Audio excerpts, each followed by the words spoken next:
Hi guys, sorry. This video, sorry, is because पहले वाली video for those shifting from north to Chennai वो बीच में ही अधूरी रह गई। मच्छर काट रहा है मुझे। तो ये मैं दोबारा बना रही हूँ। सो मेरे पास बहुत सारी बातें हैं उन लोगों से करने के लिए जो कि नॉर्थ से चेन्नई में शिफ्ट हो रहे हैं। मैं ये नहीं कहती कि मेरे पास बेस्ट एडवाइजेज़ हैं या मुझे एग्जैक्टली पता है कि नॉर्थ इंडियंस को कैसे कंफर्टेबल फील कराना है, but I really feel very close.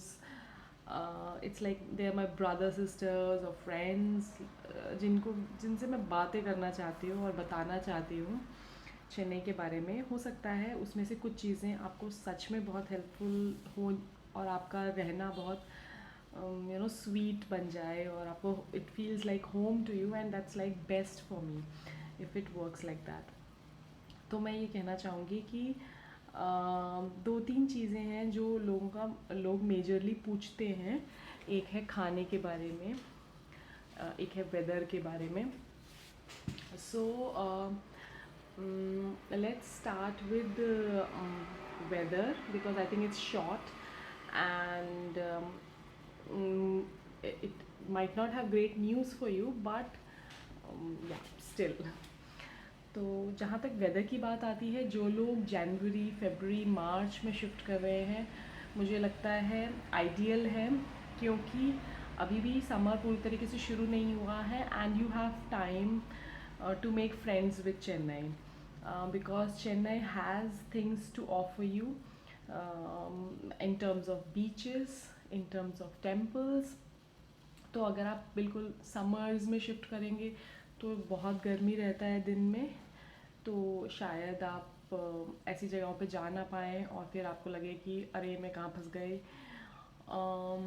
देखिए, जहाँ तक गर्मी की बात है, गर्मी मैं दिल्ली से हूँ, गर्मी दिल्ली में भी बहुत होती है, लेकिन थोड़ा फ़र्क है, काइंड ऑफ गर्मी में फ़र्क है, और उसको अगर आप बेटर डील करेंगे तो आप नॉर्मली एडजस्ट हो जाएंगे। गर्मी में फ़र्क इसलिए है क्योंकि चेन्नई में ह्यूमिडिटी ज़्यादा रहती है, और दिल्ली के अंदर मई जून के महीने ज़्यादा गर्म रहते हैं, जबकि चेन्नई में धूप रेडिएशन बहुत ज़्यादा है। तो अगर आप छाया में हैं और अगर आप ज़्यादा ट्रैवल नहीं कर रहे हैं धूप वाले टाइम में या आप कवर कर रहे हैं अपना हेड, या आपके पास कोई ऐसा व्हीकल है, कार है जिसमें एसी है, या आप हैट पहन रहे हैं, कैप पहन रहे हैं, स्कार्फ पहन रहे हैं, अम्ब्रेला ले रहे हैं और मोस्टली सन वाला टाइमिंग अवॉइड कर रहे हैं, तो आपको चेन्नई और दिल्ली में ये एक फ़र्क रहेगा कि दिल्ली में ठंडी हवा नहीं चलती है, सी ब्रीज़ नहीं है क्योंकि वो लैंड है, so there is no sea breeze. But Chennai में अगर आप शेड में हैं तो आपको गर्मी नहीं लगेगी उतनी, ह्यूमिडिटी थोड़ी फील हो सकती है क्योंकि आप नए हैं, और दिल्ली में उतनी ह्यूमिडिटी समर मंथ्स में नहीं होती है, सिर्फ बारिश के सीज़न में होती है। So humidity is something that you might have to deal with.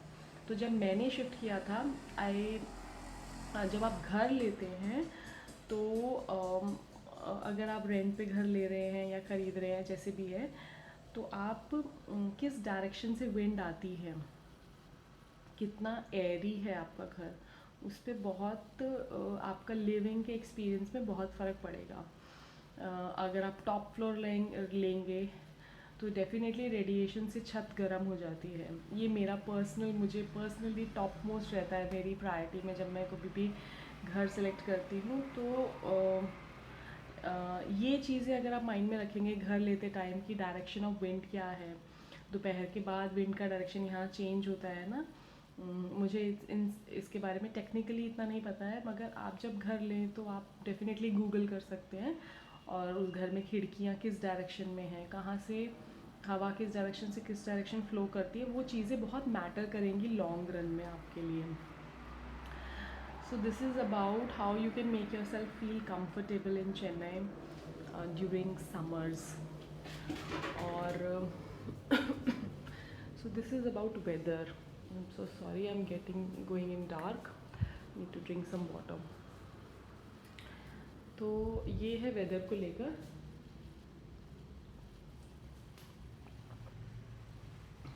और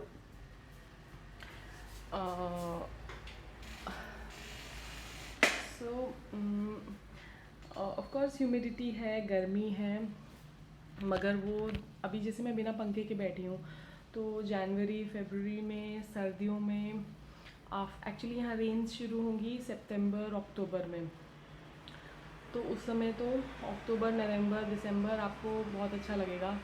अक्टूबर नवंबर दिसंबर अगर आपका एयरी घर है, जनवरी फरवरी actually with time you really settle इन।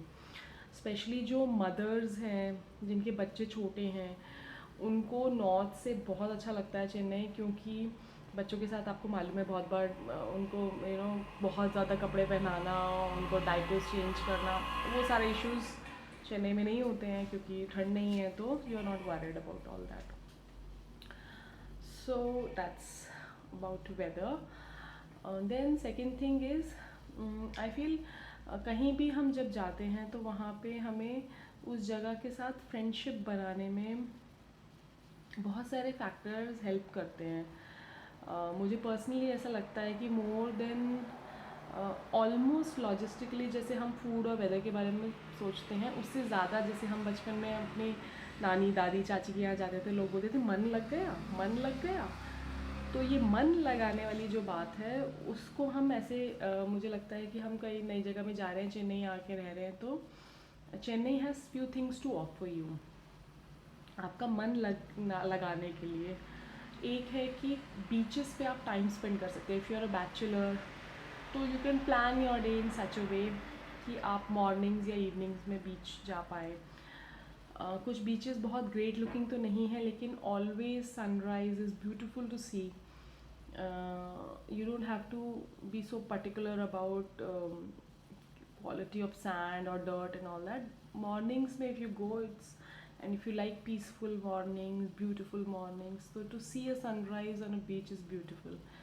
तो आप ऐसे प्लान कर सकते हैं अपना दिन। तो आपको अपनी लाइफ ब्यूटीफुल बनाने के लिए थोड़ा एक्स्ट्रा एफर्ट तो लगेगा ही। सब कुछ आपको प्लेटर में सजा हुआ नहीं मिलेगा। It's your life, you have to make it beautiful. Yeah I strongly believe in that.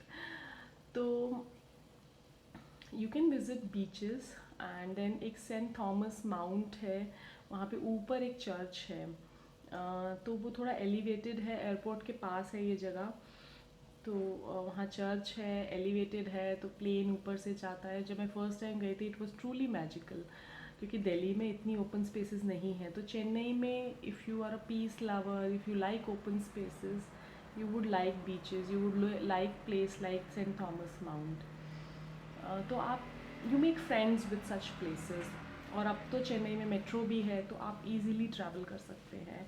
Of course bus service है। और दूसरी चीज़ then other than beaches you have temples. अभी मैं बहुत रिलीजियस तो नहीं हूँ, लेकिन मुझे आर्किटेक्चर, लोगों को आते जाते देखना, और एक मुझे मार्केट प्लेसेस पसंद हैं, और मुझे कुछ तरह की स्पेसेस पसंद हैं। तो मुझे स्पेशली मायलापुर के